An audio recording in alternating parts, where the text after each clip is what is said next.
প্রশংসা আল্লাহ সুবহানাহু ওয়া তাআলার, যে আল্লাহ সুবহানাহু ওয়া তাআলা আমাদিওকে তার ঘর মসজিদে জুমার সালাত আদায়ের উদ্দেশ্যে একত্রিত হওয়ার তৌফিক দিয়েছেন, জুমার সালাত আদায় করার তৌফিক দিচ্ছেন, খুতবা দেওয়ার এবং শোনার তৌফিক দিচ্ছেন। এই জন্য আমরা মহান রব্বুল আলামিনের শুকরিয়া জ্ঞাপন করি, সকলেই বলে আলহামদুলিল্লাহ। সেই সাথে দরুদ ও সালাম বর্ষিত হোক বিশ্বনবী মুহাম্মদ রাসূলুল্লাহ সাল্লাল্লাহু আলাইহি ওয়াসাল্লামের উপর। সম্মানিত উপস্থিতি, আমরা পবিত্র কালামে পাক থেকে এবং সহিহ হাদিস সমূহের মধ্য হতে আমরা সংক্ষেপে আজকে একটি বিষয় আলোচনা করব। বিষয়টি হলো ইসলাম খুব সহজ। আমরা অনেকেই মনে করি, এবং পৃথিবীতে এমন অনেক মানুষ রয়েছে যারা ইসলামকে অনেক কঠিন মনে করে। আর এই মনে করার পিছনে কারণ হলো বিভিন্ন মুসলিমের কথা এবং তাদের বিভিন্ন কাজ দেখে অন্যান্যরা অনেক কঠিন মনে করে থাকে ইসলামকে, যে না জানি ইসলামের মধ্যে আর কত বড় কঠিন কাজ। মুসলমান হইতে গেলে তো অনেক কষ্ট করা লাগবে, অনেক ইবাদত করতে হবে, এরকম অনেকের ভয় থাকে। যেমন নামাজেও অনেকে চিন্তা করে যে অজু কিভাবে করবো, অজুর দুয়াই তো জানি না, এই জন্য অজুও করা হয় না আর নামাজও পড়া হয় না। নামাজ কিভাবে পড়বো, নামাজ তো হলো 17 রাকাত, মানে এরকম অনেক কঠিন মনে করে থাকে আর কি, এবং দিন ধর্মকেও অনেক কঠিন মনে করে। এমন একজন ব্যক্তি যে কিনা মানে আস্তিক এবং নাস্তিক কোনোটাই না, সে আসলে ধর্ম পালন করবে কিন্তু এই ভয়েই ধর্ম পালন করে না। আর যে স্রষ্টাকে যদি আমি বিশ্বাস করতে যাই, মানে ও এক ধরনের নাস্তিক হয়ে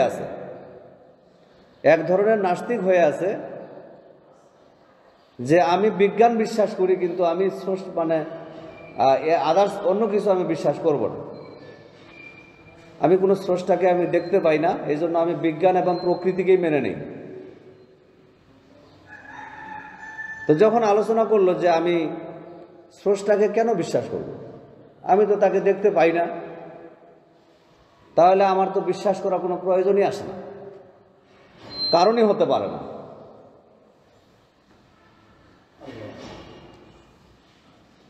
উত্তরে বললাম যে দেখেন, আপনি স্রষ্টাকে বিশ্বাস করেন না এই জন্য যে আপনি তাকে দেখতেছেন না, কিন্তু আপনাকে দিন শেষে কিছু না কিছু বিশ্বাস করতেই হবে, যেটাকে আপনি দেখেননি, যে সম্পর্কে আপনি জানেন না, আপনাকে কিছু বিশ্বাস করতেই হচ্ছে।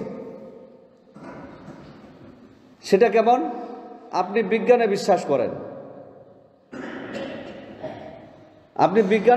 করেন, আপনি শুনছেন যে নিকোলাস নামের এক বিজ্ঞানী ও এটা প্রমাণ করছে যে সূর্যকে ঘিরে পৃথিবী প্রদক্ষিণ করে, পৃথিবীটা ঘুরে, সূর্যকে ঘিরে পৃথিবীটা সূর্যের চারদিকে ঘুরে।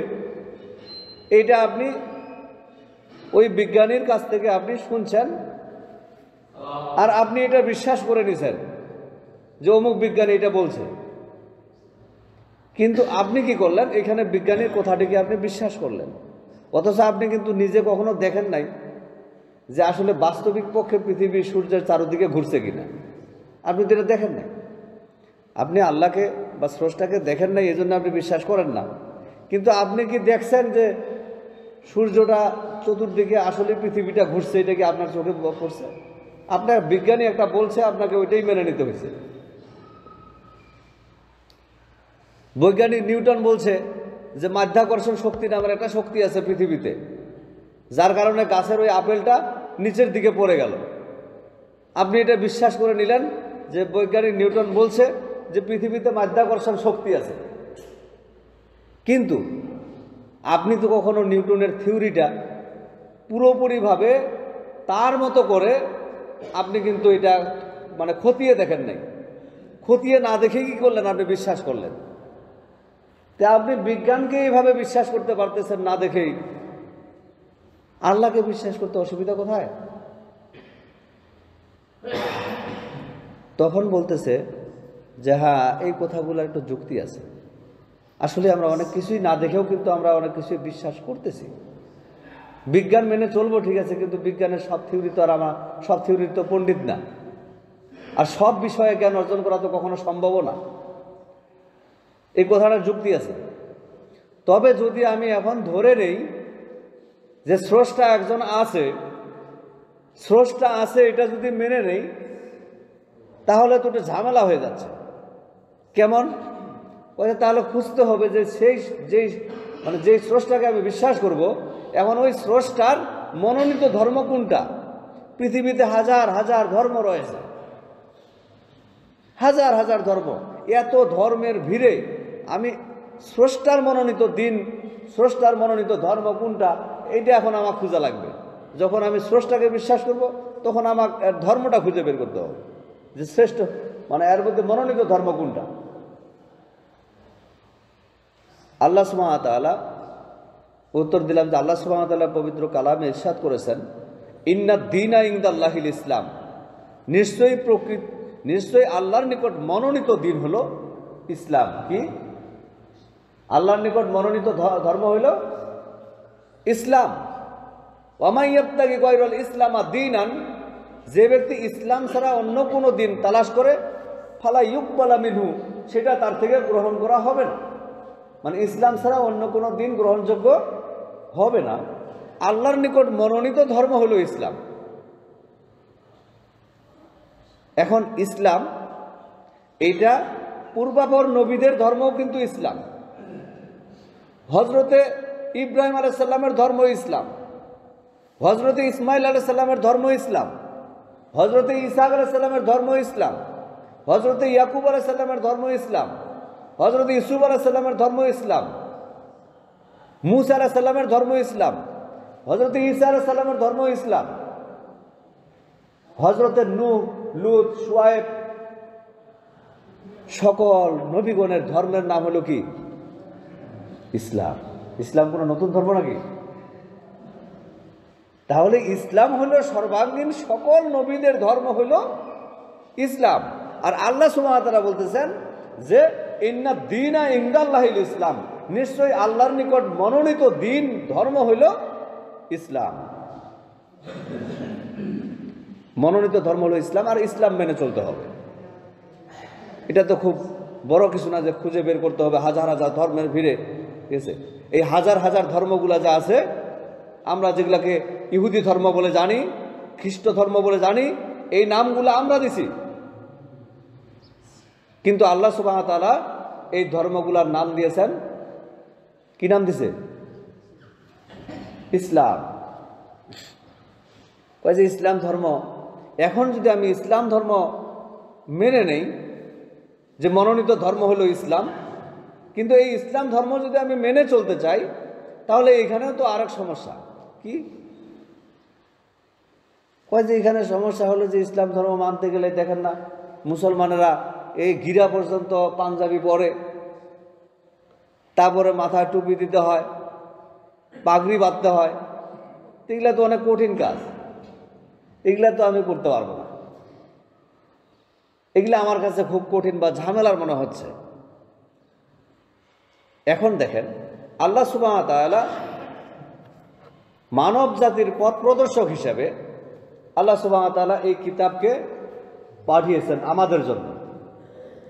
তো এই পবিত্র কুরআনে এটা কি বলা আছে যে আপনাকে ইসলাম পালন করার জন্য গিরা পর্যন্ত জুব্বা পরা লাগবে? এরকম কথা কি আছে কোরআনে? এটা আমরা মনে করে ধরে নিছি। ঠিক আছে, কারণ কত কত মুসলমানরা কি করে, কারণ ইসলামের আমাদের নবী মুহাম্মদ সাল্লাল্লাহু আলাইহি সাল্লাম যেই ভূমিতে জন্মগ্রহণ করেছেন সেটা হলো সৌদি আরব। ওই সৌদি আরবের পোশাকই হইল জুব্বা, এই বড় বড় পোশাক। এটা হজরত অর্থাৎ আল্লাহ রসুল সাল্লাল্লাহু সাল্লাম মুহাম্মদ সাল্লাল্লাহু সাল্লামের পোশাকও ছিল এরকম, আবু জেহেলের পোশাকও ছিল এরকম, উতবা সাহেবা আবু সুফিয়ান ওদেরও পোশাক এরকমই ছিল। কাজেই আপনি যদি বলেন যে এইটা হলো ইসলামী পোশাক, তাহলে আবু জেহেলের তো এরকমই পোশাক ছিল, তাহলে আরেকজন বলতে পারে যে এটা হলো আবু জেহেলের পোশাক, বলতে পারে না। পোশাকের মধ্যে পোশাক, ইসলাম পোশাককে বেঁধে দেয় নাই। হ্যাঁ, ইসলাম বলছে পোশাক পরতে হবে, পোশাক কিন্তু আপনাকে এটা পরতে হবে। পোশাক ছাড়া কি থাকা যাবে নাকি? উলঙ্গ হয়ে থাকার বিধান ইসলামে নাই। এমন কাপড় পরিধান করতে হবে যতটুকু না আপনার সতর ঢেকে যায়, নাভির উপর থেকে হাঁটুর নিচ পর্যন্ত ঢাকলেই চলবে।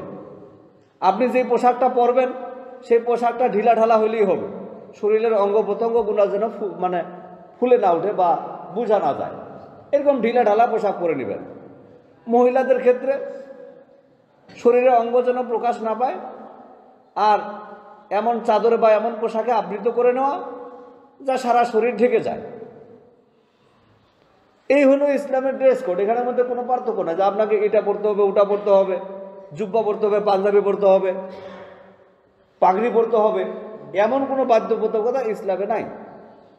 তখন বললো যে সত্যি, তাহলে যে মুসলমানরা যে এগুলো নিয়ে খুব বাড়াবাড়ি করে, বা পোশাকের বিষয়ে যে কেউ কোনটা বললে ইহুদির দালাল এটা ওটা নানানটা বলে, এটা বলে কি কোন কারণে? এটা হলো অজ্ঞতার কারণে। আরেকটা হলো এইভাবে আমরা সহজ বিষয়গুলোকে কি করছি, আল্লাহ তাআলা ইসলামকে সহজ করছেন, আল্লাহ তাআলা বিধান সহজ করছেন, আর আমরা কি করছি, কঠিন করে নিছি। পাঞ্জাবি বানাইতে হবে, জুব্বা বানাইতে হবে গিরা পর্যন্ত, তারপরে মাঝখানে বোতাম কয়টা থাকবে, 3টা না 4টা, 4টা বোতাম নাকি চলবে না, 3টা বোতাম দিতে হবে, না বোতাম লাগানোই চলবে না, পাঞ্জাবির আস্তিন কেমন হবে, মানে এই যে মানে ডিটেলস আমরা এটাকে বৃদ্ধি করে ঝামেলা সৃষ্টি করছি। এটা ঝামেলা সৃষ্টি করছি কারা? আমরাই করছি। আল্লাহ করছে সহজ, আমরা কঠিন করে দিচ্ছি। বলছে হ্যাঁ আমরা তো পোশাকের বিধান না, বুঝলাম যে পোশাকের কোনো নিয়ম নীতি নাই, ওই নাস্তিকের কথা আর কি, যে পোশাক সহজ পোশাক করছে ইসলাম। কিন্তু খাবারেও তো অনেক ঝামেলা আছে, কারণ আমরা তো দেখি যে মুসলমানরা অনেক কতগুলো হোটেলই খায় না, এবং কি কতগুলা দেশে দেখা যায় যে অনেক মুসলমান আছে যারা খাবার খুঁজতে খুঁজতে হ্যাঁ শহরের এক প্রান্ত থেকে আরেক প্রান্তে চলে যায় হালাল খাবার খোঁজার উদ্দেশ্যে। মানে ওই লোকের কথাটা এমনই ছিল যে কলম্বাস আমেরিকা আবিষ্কার করতে যেরকম কষ্ট করছে, মুসলমানরা হালাল খাবার খুঁজতে গিয়ে তার চেয়েও বেশি কষ্ট করে, বুঝছেন? মানে এত দূর পর্যন্ত যা হালাল খাবার খোঁজার জন্য। ভালো কথা।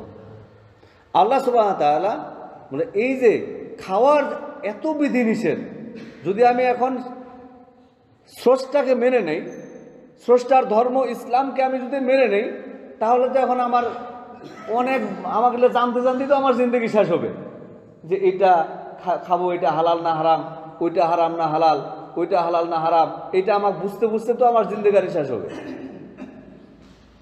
না। আপনি কোরআনের সূরা আল বাকারার, আপনি সূরা বাকারার 173 নম্বর আয়াত বার করেন, আল্লাহ সুবহানাহু ওয়া তাআলা এখানে ছোট্ট করে সহজভাবে বলে দিয়েছেন, ইন্নামা হাররামা আলাইকুমুল মাইতাতা, আল্লাহ তাআলা তোমাদের জন্য হারাম করেছেন মাইতাতা, মানে মরা জিনিস, মরা পশু প্রাণী, যেটা মরা।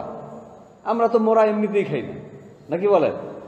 মরা আমরা এমনিতেই খাই না। আল্লাহ মোরাকে হারাম করছে, মৃত জীবজন্তুকে আল্লাহ সুবহানাহু ওয়া তাআলা আমাদের জন্য হারাম করছে। আর কি? ওয়াদ্দামা, রক্ত, রক্তকে হারাম করেছেন। ওয়া লাহমাল খিনজির, এবং শূকরের গোশত। আর কি? ওয়ামা উহিল্লা বিহি, এবং আল্লাহ সুবহানাহু ওয়া তাআলা হালাল করেননি লি গায়রিল্লাহ, আল্লাহর নামে, যেটা আল্লাহর নাম ছাড়া যেটা উৎসর্গ করা হয়, মানে এমন এমন কিছু জবেহ করা হয় যেটাতে আল্লাহর নাম নেওয়া হয়নি। আল্লাহর নাম ব্যতীত অন্য কারো নামে এটা করা হয়েছে, কোনো মূর্তি প্রতিমার নামে বা মন্দিরের কোনো প্রসাদ যেটা আল্লাহর নামে, মানে আল্লাহর নাম আল্লাহ ছাড়া অন্য কারো উদ্দেশ্যে যেটা উৎসর্গ করা হয়েছে, এমন বিষয়কে এই 4 ধরনের বস্তুকে আল্লাহ সুবহানাহু ওয়া তাআলা কি করছে? হারাম করছে। আর বাকিগুলা কি বলেন? এই 4টা বাদে বাকিগুলা হালাল। আমাদের অত ফতোয়ার দরকার আছে? কুরআন যেখানে আল্লাহ তাআলা আমাদের স্পষ্ট করে দিয়েছে যে এই কয়টা হলো হারাম, বাকিগুলা কি হালাল। এখন আমরা পদে পদে কিন্তু জিজ্ঞাসা করি, মানে কঠিন, আমরা নিজেরাই কঠিন করে নেই। চিংড়ি মাছ খাওয়া হালাল না হারাম? এখন হুজুরের কাছে ফতোয়া গেল, হুজুর একটু কয়ে দিল যে এটা মাকরুহ। তারপরে মনে করেন বললো যে আবার কাঁকড়া খাওয়া আবার হালাল না হারাম। এত প্রশ্ন কেন? আল্লাহ তাআলা মৃত প্রাণীকে হারাম করেছেন। আবার সূরা মায়েদার আয়াতে আরেক আয়াতে আল্লাহ সুবহানাহু ওয়া তাআলা বলছেন যে সমুদ্রের আবার মৃত হালাল, সমুদ্রের মৃত হালাল, মরা মাছ কি হালাল। তো হালাল যখন আমাদের, মানে হারামগুলা যখন আমাদের বের করে আনতে পারছি, তাহলে আর হালাল খোঁজার আমাদের কোনো প্রয়োজন নেই, বাকি সব হালাল। এখন যদি আপনার কাঁকড়া হালাল, কাঁকড়া কি এর মধ্যে আছে 4টার মধ্যে? নাই। কাঁকড়া হালাল, আপনি যদি খাইতে পারেন খান, যদি আপনার অরুচি হয় তাহলে আপনি খাবেন না। হালাল মানে এটা নয় যে আপনাকে খাইতেই হবে, যেভাবে হোক কাঁকড়া খুঁজে বাড়ি করতে হবে, বাগড়ি ফিরে আপনাকে খাইতে হবে। হালাল মানে হলো বৈধ, আপনি খেতে পারবেন, যদি আপনার মন চায় খান, আর যদি মন চায় না চায় তাহলে আপনি বাদ দেন, কোনো অসুবিধা নেই। সম্মানিত উপস্থিতি, ইসলাম আল্লাহ সুবহানাহু ওয়া তাআলা আমাদের জন্য সহজ করেছেন, কিন্তু আমরা কি করছি? এটা কঠিন করছি। এরপরেও কিন্তু আল্লাহ সুবহানাহু ওয়া তাআলা বলছেন ফামানিতুরর, আল্লাহ সুবহানাহু ওয়া তাআলা বলতেছেন যদি কেউ বাধ্য হয়। দেখছেন বলছে যে মোরা খাওয়া হারাম, আল্লাহ সুবহানাহু ওয়া তাআলা বলতেছেন রক্ত খাওয়া হারাম, শূকরের মাংস হারাম, এবং আল্লাহ ছাড়া অন্য কারো নামে উৎসর্গ করা হয় এমন প্রাণীর গোশত হারাম। এরপর আল্লাহ তাআলা বলতেছেন যে ফামানিতুরর, যদি তুমি বাধ্য হও, বাধ্য হয়ে যান যদি, দেখেন তার সুযোগ আছে। আল্লাহ কত সহজ করেছেন, যদি তুমি বাধ্য হও এবং গয়র বাগি ওয়ালা আদিল, মানে আল্লাহর নাফরমানি তুমি করতেছো না, আল্লাহর বিরুদ্ধাচরণও করতেছো না, তার আদেশের বিরুদ্ধাচরণ করতেছো না, কিন্তু তুমি বাধ্য হয়েছো, তোমার এছাড়া তোমার কাছে আর কোনো খাদ্য নাই, তাহলে আল্লাহ সুবহানাহু ওয়া তাআলা বলেছে ফালা ইসমা আলাইহি, তাহলে তার জন্য কোনো গুনাহ নাই। সুবহানাল্লাহ। তাহলে তার জন্য কোনো গুনাহ নাই। কত সহজ! আল্লাহ সুবহানাহু ওয়া তাআলা ইসলামকে কত সহজ করছে। আর আমরা এটা পেঁচাইয়া আমরা কঠিন করার তালে আছি। আল্লাহ সুবহানাহু ওয়া তাআলা রোজা, এই যে আমাদের সিয়াম, আল্লাহ তাআলা মানে সিয়ামের আয়াত যেখানে নাজিল করছেন, ওখানে 2টা আয়াতের মধ্যে সিয়ামের বিধিবিধান দিয়ে দিয়েছেন। আল্লাহ সুবহানাহু ওয়া তাআলা বলছেন ইউরিদুল্লাহু বিকুমুল ইউসরা, আল্লাহ তাআলা তোমাদের জন্য সহজ চান। আল্লাহ সহজ চান, তোমাদের জন্য কঠিন করতে তিনি চান না। আল্লাহ তাআলা আমাদের জন্য সহজ চেয়েছেন সর্ব অবস্থায়। আপনি সফরে আছেন, অনেক দূর পথ পাড়ি দিবেন, এখানে যদি আপনি ওই সময় সময় যদি 5 ওয়াক্ত নামাজে সুন্নত ফরজ সহ আপনি পড়তে যান, তাহলে আপনার সফরে ব্যাঘাত হয়ে যায়, বাধার সৃষ্টি হয়। আল্লাহ সুবহানাহু ওয়া তাআলা আপনাকে সহজ করে দিয়েছে যে সফরে বের হবেন, তখন আপনার যেখানে 4 রাকাত ওখানে 2 রাকাত করলেই হবে, মানে অর্ধেক করলেই হবে। সফরে আপনি অর্ধেক করেন, তারপরে আসর মাগরিব একসাথে করে দেন, না জোহর আসর একসাথে করে দেন, মাগরিব এশাকে একসাথে করে দেন, জোহর আসর এবং মাগরিব এশাকে একসাথে করেন, মানে 2টা মিলা 4 ওয়াক্ত মিলা 2 ওয়াক্ত করেন, তাহলে আরো সহজ হয়ে গেল না? তা আল্লাহ সুবহানাহু ওয়া তাআলা এভাবে আমাদের বিধিবিধানগুলোকে সহজ করেছেন। কয় যে আমি তো অসুস্থ, ডাক্তার আমাকে পানি নাড়তে নিষেধ করছে, আমি কিভাবে ওযু করব? আল্লাহ সুবহানাহু ওয়া তাআলা বলেছেন ইন্নাল্লাহা গফুরুর রহিম, নিশ্চয়ই আল্লাহ ক্ষমাশীল এবং দয়ালু।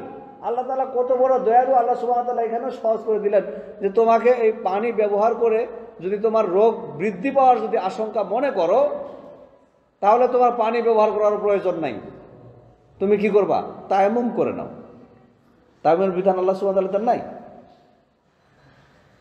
আপনি অসুস্থ, সিয়াম পালন করতে পারছেন না, আপনার দ্বারা রোজা রাখা সম্ভব হচ্ছে না, এই মুহূর্তে যখন আপনি অসুস্থ অথবা আপনি সফরে আছেন, আল্লাহ সুবহানাহু ওয়া তাআলা বলছেন তুমি দিনগুলাকে গুনে রাখো, কয়টা তোমার সিয়াম মিস হচ্ছে, এই সিয়ামগুলাকে হিসাব করে রাখো। যখন তুমি সুস্থ হবা, রমজান মাস চলে যাবে, এরপরে যদি তুমি সুস্থ হও, তাহলে যখন সুস্থ হবা তখন গুনে গুনে এগুলো কাজা আদায় করবা। তাহলে আল্লাহ সুবহানাহু ওয়া তাআলা সর্বসময় আমাদের জন্য কি করছেন? সহজ করতে চেয়েছেন, আমাদের জন্য সহজ করেছেন, কিন্তু আমরা এটাকে কঠিন করি। বিভিন্নভাবে আমরা কঠিন করার পথ ধরি। বুখারীর হাদিসে 69 নম্বর হাদিস, আল্লাহ নবী সাল্লাল্লাহু আলাইহি সাল্লাম বলেছেন যে তোমরা সহজ পথ অবলম্বন করো, মানুষের জন্য সহজ করো, কঠিন করো না। মানে সহজ করো, কঠিন করো না। মানুষকে সুসংবাদ দাও,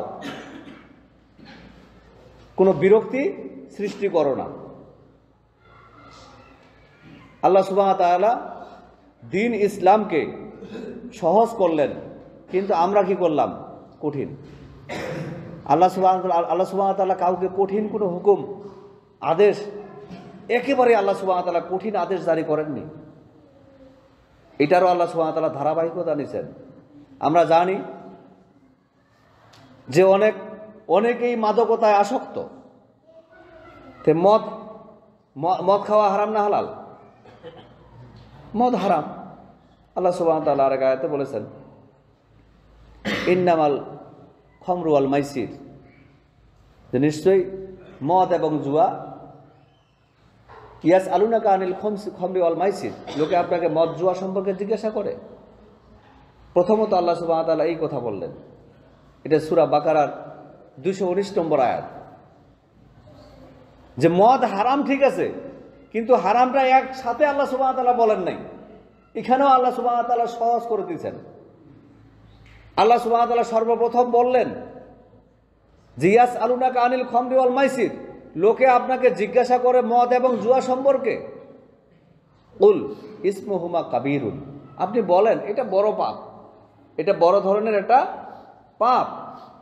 ওয়া মানাফিউ লিন-নাসি, এবং মানুষের জন্য এর মধ্যে আবার কিছু উপকার আছে। মানে একেবারে ধাক্কা দেন, এটা বড় ধরনের একটা পাপ, তবে মানুষের জন্য এর মধ্যে কিছু উপকার আছে। তবে ইসমুহুমা কাবীরুন, তবে পাপের ভাগটাই হলো বেশি। মানে এর মধ্যে কিছু লাভ আছে, তবে লাভের চেয়ে ক্ষতিটাই বেশি। আল্লাহ সুবহানাহু ওয়া তাআলা প্রথমে একটু ছাড় দিয়ে কথা বললেন যে দেখো, মদ এবং জুয়া এটা পাপ, তবে এর মধ্যে কিছু উপকার আছে, তবে উপকারের চেয়ে ক্ষতি আরো বেশি। তখনই কিন্তু অনেক মুমিন বান্দা তখনই বললো যে যেটার মধ্যে ক্ষতি বেশি লাভ কম, এমন কাজ আমরা করব না। অনেকে ছেড়ে দিল, কিন্তু কেউ এটা ছেড়ে দিতে পারলো না। তা ভালোভাবেই সে আসক্ত, ছেড়ে দিতে পারলো না, কিন্তু অনেকটাই কমায় দিল। ছেড়ে দিতে পারলো না, কিন্তু কমিয়ে দিল, কারণ এটা যেহেতু পাপ, এটা ছেড়ে দেওয়াই ভালো, একটু কম করি, কমায় দিল। এরপরে সূরা বাকারা গেল, সূরা আলে ইমরান গেল, অনেকখানি সময় চলে গেল। এরপরে আল্লাহ সুবহানাহু ওয়া তাআলা সূরা নিসার আয়াতে আল্লাহ সুবহানাহু ওয়া তাআলা বলতেছেন যে ইয়া আইয়ুহাল্লাযীনা আমানু, হে ঈমানদারগণ, লা তাকরাবুস সালাতা, তোমরা সালাতের নিকটবর্তী হয়েও না, ওয়া আনতুম সুকারা, যখন তুমি নেশাগ্রস্ত মাতাল অবস্থায় থাকবা তখন তুমি মসজিদে সালাতে আসিও না, নামাজের ধারে কাছে আইসো না। এখনো কিন্তু বলা হইল না যে তুমি মদ খাইয়া মাতাল হইও না। তুমি মদ কেন খাও? মদ খাওয়ার নিষেধ, মদ হারাম, মদ শয়তানের কাজ, এখনো কিন্তু বলা হয়নি। দ্বিতীয় নির্দেশ আল্লাহর পক্ষ থেকে আসলো। আল্লাহ সুবহানাহু ওয়া তাআলা বললেন যে তোমরা মদ খায়া যখন মাতাল হবা তখন মসজিদে আইসো না। এখন দেখেন দেখি মসজিদে তো 5 ওয়াক্ত সালাত আদায় করতে হয়, ফজর, জোহর, আসর, মাগরিব, এশা, 5 ওয়াক্ত সালাতে মসজিদে আসতে হয়। এখন ফজরের নামাজ পড়ে বাড়িতে যাওয়ার পর একবার খাইতে পারে, তারপরে এটার গন্ধ, এটার ভাবটা কাটতে কাটতে জোহর হয়ে যায়। জোহরের নামাজ পড়ে আইসা জোহরের নামাজ পড়তে পারে, জোহরের নামাজের পরে কিন্তু আর খাইতে পারে না, কয়ে আসরের নামাজ তো খুব কাছাকাছি সময় আবার পড়তে হবে, কয়ে এখন আর খাওয়া যাবে না, কারণ আল্লাহ তাআলা এটা নিষেধ করছেন, এই যে খাওয়া বন্ধ।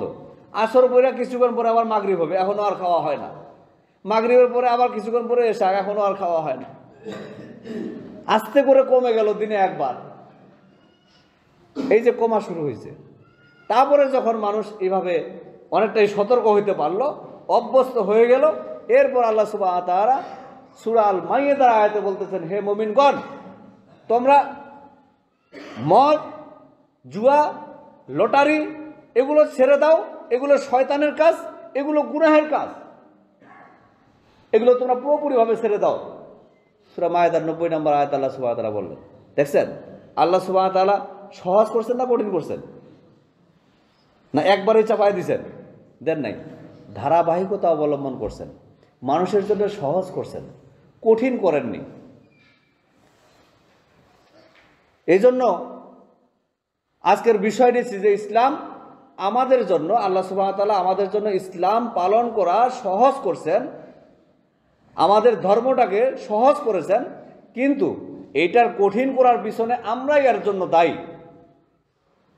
আজকে আমাদের মসজিদগুলাতে মানে ছোটোখাটো বিষয় নিয়ে এমন তর্কতর্কি লেগে যায়, এমন মানে যুদ্ধ শুরু হয়ে যায়, এমন বিতর্কের সৃষ্টি হয়ে যায়, মনে হয় যে আর্জেন্টিনা আর ব্রাজিলের দলে লেগে গেছে আর কি। মানে আর্জেন্টিনা আর ব্রাজিল যেমন ওই যে খেলার সময় যেমন এক দল আরেক দলের সাথে পতাকা নিয়ে মানে দৌড়াদৌড়ি এবং একে অপদলের মানে বিরোধিতা যে হারে চলে, দিনের সামান্যতম ছোট বিষয়গুলো নিয়েও এরকম কিন্তু গন্ডগোল চলতে থাকে। অথচ ওই আর্জেন্টিনা আর ব্রাজিল নিয়ে যদি আমরা বিতর্ক করি সারাদিন, এতে কি আমাদের কোনো ফায়দা আছে? বলেন, কোনো লাভ আছে? আমাদের দেশের উপকার আছে? না আমাদের স্বাস্থ্যের কোনো উপকার আছে? আমাদের কোনো দিকের কোনো উপকার নাই। তো এরকম ছোট ছোট বিষয় নিয়ে যদি আমরা বিতর্কে লিপ্ত হয়ে যাই, তাহলে এটা হলো যে বৃত্তাকার একটা মানে একটা শূন্যের মাঝে দৌড়ানো। মানে মসজিদের এপারে বিতর্ক শুরু করছেন, ওই যাইতে যাইতে সারাদিন বিতর্ক করে ওই দিক দিয়ে আইসা দেখতেছেন যে আপনারা ওইখানেই আছেন, দিন শেষে আপনি ওইখানেই খামাখায় একে অপরের মধ্যে শুধু বিভেদ সৃষ্টি করা। সম্মানিত উপস্থিতি, তো আল্লাহ সুবহানাহু ওয়া তাআলা, আমি এজন্য বললাম যে আল্লাহ সুবহানাহু ওয়া তাআলা আমাদের দ্বীনকে, ইসলামকে আমাদের জন্য সহজ করছেন, কিন্তু আমরাই এটাকে কি করতেছি, মানে কঠিন করতেছি। বিতর্কের পথ অবলম্বন করে বিভিন্ন ফতোয়াকে টেনে টুনে এনে আমরা এটাকে লম্বা করার চেষ্টা করতেছি, এটাকে কঠিন করার চেষ্টা করতেছি। আল্লাহ সুবহানাহু ওয়া তাআলা সহজভাবে বলে গেছেন, দেখো তোমাদের নাজাতের জন্য, তোমরা যে নাজাত পাবা, তোমাদের জান্নাতে যাওয়ার জন্য মাত্র 2টি কাজ করতে হবে, বেশি কোনো কাজ নেই। আল্লাহ সুবহানাহু ওয়া তাআলা বলছেন যে আল্লাযীনা আমানু ওয়া আমিলুস সলিহাত, যারা ঈমান এনেছে এবং সৎ আমল করেছে, অর্থাৎ যারা ঈমান আনবে এবং সৎ আমল করবে, লাহুম জান্নাতুন তাজরি মিন তাহতিহাল আনহার, তাদের জন্য রয়েছে জান্নাত যার তলদেশ দিয়ে নহরসমূহ প্রবাহিত। তাহলে ঈমান আর সৎ আমল করলেই তো জান্নাত। তা আমরা অযথা বিভিন্ন ছোটোখাটো বিষয় নিয়ে কেন আমরা ইয়ে করবো? আর আমরা এইভাবেই, যেমন বনি ইসরায়েলের জাতি মূসা আলাইহিস সালামের উম্মতেরা, আপনারা এই ঘটনা সম্পর্কে অনেকেই জানেন, বনি ইসরায়েলের কাহিনী, যে তারা কিভাবে তাদের একটা সহজ বিষয়কে কঠিন করে নিল। এক ব্যক্তি তার চাচাকে হত্যা করেছে, দুইটা কারণে। এক নম্বরে চাচার সম্পত্তি তার হয়ে যাবে, আরেকটা হলো তার চাচাতো বোনকে সে বিবাহ করতে পারবে। চাচাতো বোনকে বিবাহ করা এবং চাচার সম্পত্তিকে গ্রাস করার জন্য কি করছে, ওর চাচাকে হত্যা করে দিছে। হত্যা করার পর সে আবার নিজেই ঘোষণা দিছে, আমার চাচার হত্যাকারীকে যে বের করে দিতে পারবে তাতে আমি এত পুরস্কার দেব, এতগুলা উট, এতগুলা ঘোড়া পুরস্কার দেওয়া হবে, এত স্বর্ণ মুদ্রা দেওয়া হবে, মানে এরকম কিছু পুরস্কার ঘোষণা করছে যে তার চাচার হত্যাকারীকে ধরে দিতে পারবে। যে পুরস্কার ঘোষণা করছে এ কি আর খুন করতে পারে? চাচার হত্যাকারীকে ধরার জন্য যে পাগল হয়েছে, যে পুরস্কার দিতে চায় মানুষকে, এটা হলো যে নিজে যে হত্যাকারী এটাকে ঢাকার একটা অভিনব পন্থা। এই পন্থায় আমাদের বাংলাদেশিরাও কিন্তু অনেকেই কাজ করে, নিজে অপরাধ করে আবার অপরাধীকে খুঁজে বেড়ায়। চোর চোর যখন ওই চুরি করে যখন ধরা পড়ে যায়, এলাকার লোকেরা যখন টের পেয়ে যায়, ওই চোর চোর করে চিল্লাইতে থাকে আর দৌড়াইতে থাকে। চোর চিন্তা করে যাই হোক এই লোকগুলোর ভিতরে ঢুকে যায়, চোর চোর করে চিল্লাইলেই বাইসে যাওয়া যাবে। ওই পিছনে যে লোকগুলা ওগুলোর সাথে মিশে গিয়ে ওই চোরও চোর চোর করছে, চোর চোর ধরো ধরো, তাহলে তো আর নিজের মানে চোর হিসেবে পরিগণিত হচ্ছে না। তো ওই লোক যখন ঘোষণা দিল যে আমার চাচাকে যে হত্যা করছে এটাকে যে ধরে দিতে পারবে তাকে এত পুরস্কার দেওয়া হবে, কিন্তু দেখা গেল এই হত্যাকারী আর খুঁজে পাওয়া যাচ্ছে না। কেউ কেউ তখন পরামর্শ দিল যে আমাদের মধ্যে তো আল্লাহর নবী মুসা আলাইহিস সালাম বর্তমান আছেন, তা আল্লাহর নবী থাকতে আমরা এত কষ্ট করছি কেন? আমরা তার কাছে জিজ্ঞাসা করি কে খুন করছে, তিনি আল্লাহর কাছে যাই না বলে দিবেন, বাস কথা সহজ, রাস্তা ক্লিয়ার। মুসা আলাইহিস সালামকে এসে জিজ্ঞাসা করলো যে মানে বিষয়টা জানাইলো, এই হত্যাকারী সম্পর্কে আপনার রবের কাছ থেকে জেনে নিয়ে আমাদেরকে বলুন। তো মুসা আলাইহিস সালাম আল্লাহর কাছে জিজ্ঞাসা করলেন যে এই হত্যাকারী কে? আল্লাহ সুবহানাহু ওয়া তাআলা এখানে একটা হিকমত দিলেন। আল্লাহ সুবহানাহু ওয়া তাআলা বললেন যে তাদেরকে বলো একটা গরু জবাই করতে, তাদেরকে বলো একটা গরু জবাই করতে। একটা গরু জবাই করলে, গরু জবাই কি করতে হবে? গরু জবাই করে গরুর একটা অংশ দিয়ে, সেটা রান হোক, মানে গরুর একটা অংশ দিয়ে, গোশতের একটা অংশ দিয়ে ওই মৃত ব্যক্তিকে আঘাত করতে হবে। মৃত ব্যক্তিকে যদি আঘাত করা হয় তাহলে মৃত ব্যক্তিটা উঠে বসে যাবে, জীবিত হয়ে যাবে। জীবিত হয়ে সে বলে দিবে কে হত্যা করছে, কিভাবে হত্যা করছে, কখন হত্যা করছে, ডিটেলস বলে দিয়ে সে আবার মারা যাবে। আল্লাহ তাআলা এই হিকমতটা নিলেন যে তাদের একটা গরু জবাই করতে বলো। এইবার লোকেরা জিজ্ঞাসা করতেছে যে ক্বালু লানা রাব্বাকা ইউবাইয়্যিন লানা মা হিয়া, আপনি আপনার রবকে একটু জিজ্ঞাসা করেন সেই গরুটা কেমন হবে। আর গরু জবাই করতে বলছে, গরু জবাই করে দাও, ঝামেলা শেষ। কিন্তু আমাদের তো না পেছাইলে ভালো লাগে না, বুঝছেন না? এই জন্য ওরা কি করলো, একটা পেশার পথ অবলম্বন করলো, ওই যে গরুটা কেমন হবে। আল্লাহ তাআলা উপর থেকে নির্দেশ দিচ্ছে এটা লা ফারিদুন ওয়ালা বিকরুন, এমন গরু হইতে হবে যেটা না খুব বুড়া গরু না আবার খুব বাচ্চা গরু, তার মানে জোয়ান গরু লাগবে। এটা বুড়া গরুও চলবে না, বাচ্চা গরুও চলবে না। আচ্ছা বুঝলাম, একটা জোয়ান গরু জবাই করতে হবে। এইবার আবার প্রশ্ন করতেছে ক্বালু উদউ লানা রাব্বাকা ইউবাইয়্যিন লানা মা লাউনুহা, আপনি আপনার রবকে জিজ্ঞাসা করুন যে গরুটার রং কি হবে। এইবার ওরা আল্লাহ সুবহানাহু ওয়া তাআলার কাছে মুসা আলাইহিস সালাম জানিয়ে নিল। ঠিক আছে, এটা সূরা বাকারার এই ঘটনাকে কেন্দ্র করে সূরাটার নাম হচ্ছে সূরা বাকারা, বুঝছেন? গরু, এই গরুকে কেন্দ্র করে সূরাটার নামই হয়ে গেছে সূরা বাকারা। বলছে আর গরুর রং কেমন হবে? তখন আল্লাহ সুবহানাহু ওয়া তাআলার পক্ষ থেকে আসলো যে এটা হলো সফরাউন, একেবারে হলুদ রঙের। এমন হলুদ রঙের তাসুরুন নাজিরিন, এমন হলুদ রঙের সেটা হলো মানুষের চোখ যেন সেটা জুড়িয়ে যায়, মানুষের দেখতে যেন ভাল লাগে। একদম টকটকা হলুদ রঙের গরু লাগবে। আচ্ছা, বিষয়টা এখন কঠিন হয়ে গেল না?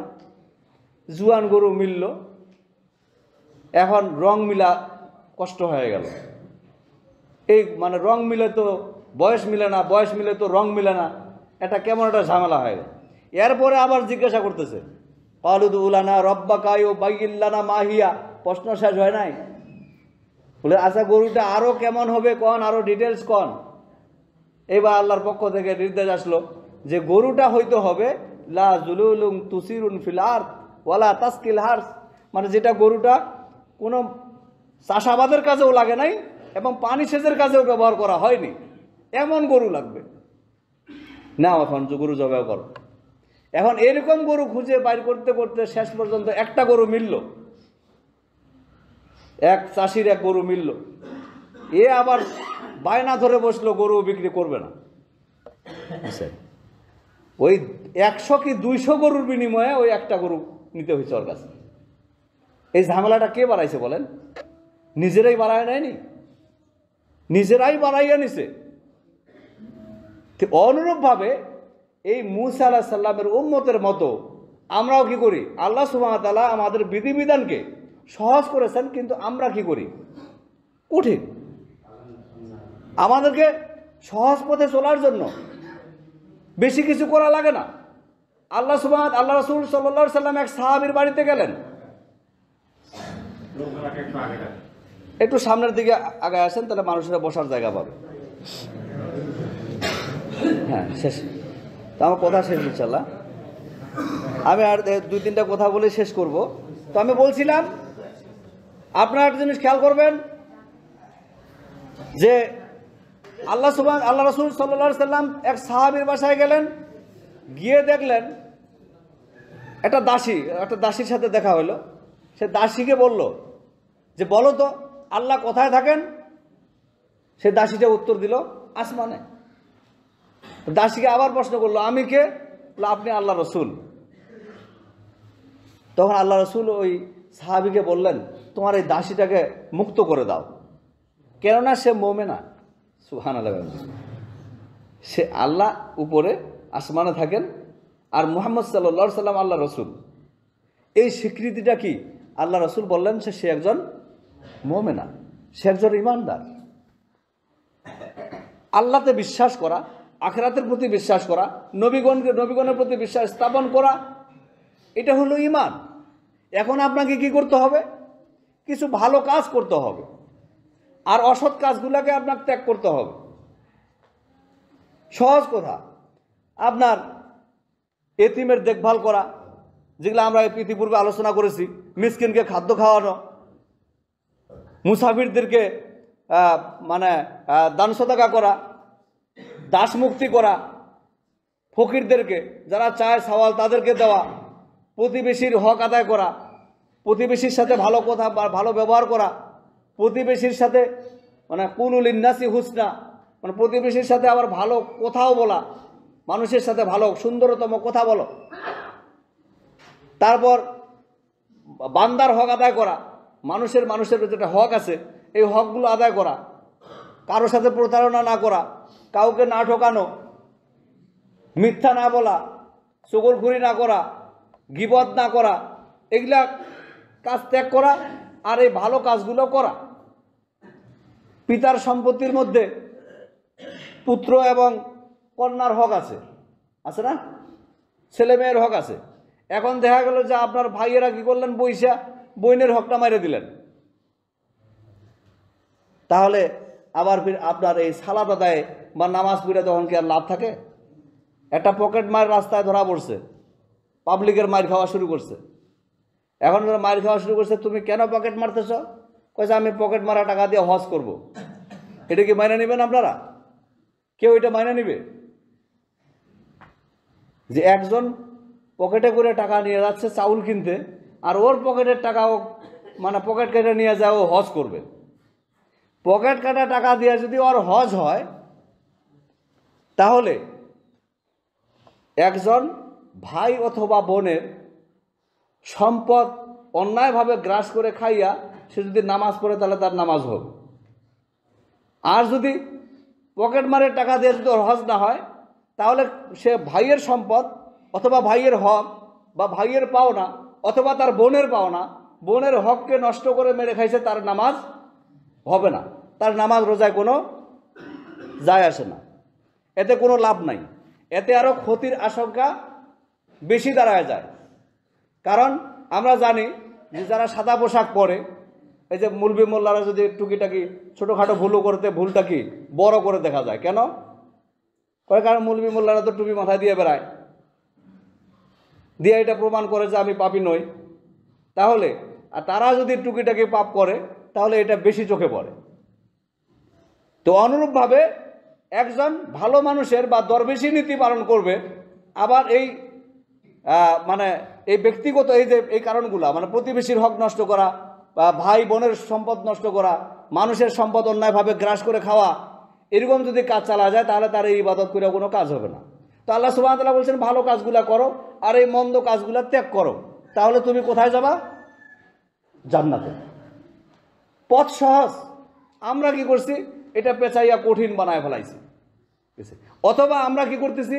অন্যায় এবং মানে ভালো কাজ মন্দ কাজ দুইটা একসাথে করছি, এতে ভালো মন্দ পার্থক্য করা যাচ্ছে না, আর অমুসলিমরা মুসলিমদের কাছ থেকে কিছু শিখছে না।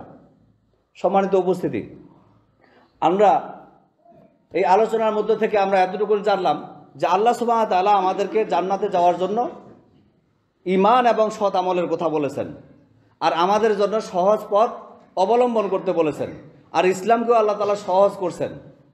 আর আমরা এটাকে কঠিন বানিয়েছি। এটা কঠিন না বানিয়ে আমরা সহজতার পথে, সহজ পথে চলে আমরা কাঙ্ক্ষিত লক্ষ্য আল্লাহ সুবহানাহু ওয়া তাআলার সন্তুষ্টি এবং জান্নাত অর্জন করা আমাদের পক্ষে সম্ভব হবে সহজভাবেই এবং সহজ পথেই। আল্লাহ সুবহানাহু ওয়া তাআলা আমাদেরকে জানার বুঝার তৌফিক দিন। আল্লাহুম্মা আমিন।